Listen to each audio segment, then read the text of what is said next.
cross buns, hot cross buns. 1 a penny, 2 a penny, hot cross buns. If you have no daughters, give them to your sons. 1 a penny, 2 a penny, hot cross buns. Hot cross buns, hot cross buns. 1 a penny, 2 a penny, hot cross buns. If you have no daughters, give them to your sons. Hot cross buns. Many of us will remember this old English nursery rhyme and song from our childhood. Originally the cry of street vendors, it is connected with a delicious tradition of the hot cross bun.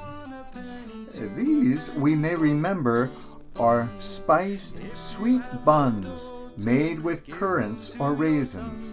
They are recognized immediately by the icing on top, which is in the form of a cross.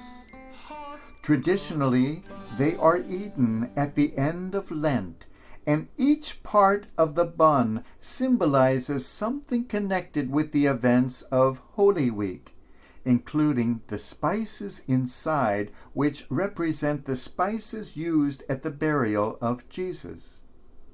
But it is the cross, which is the most visible and the most obvious sign by which they are recognized.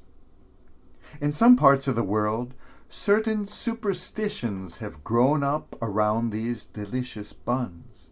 Sometimes they are used to cure illnesses or kept as protection against fires or shipwrecks.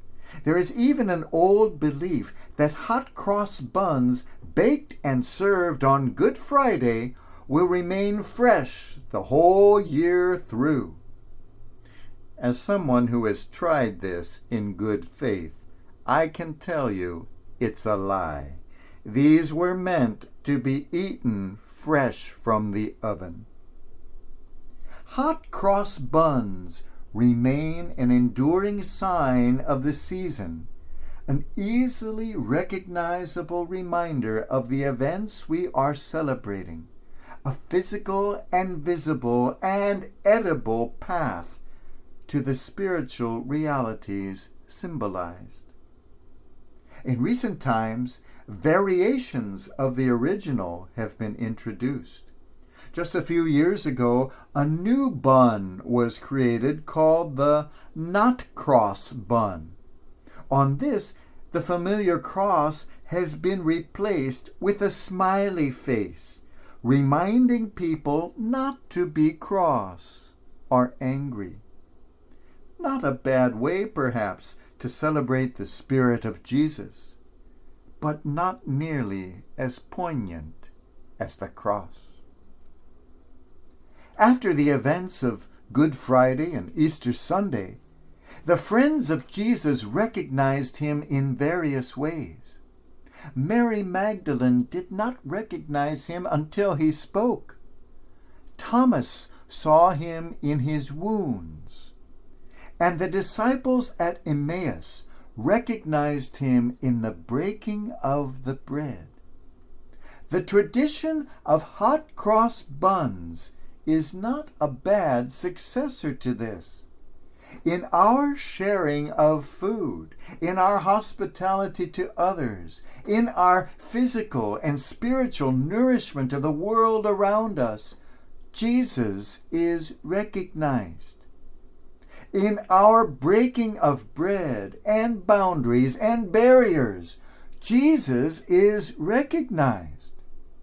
In the cross, in the wounds of life, in the broken and wounded and crucified healers of the world, Jesus is recognized.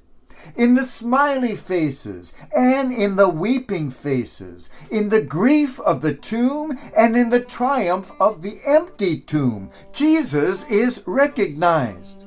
In the hot cross buns and the not cross buns, the sweet and the bitter morsels of life, Jesus is recognized.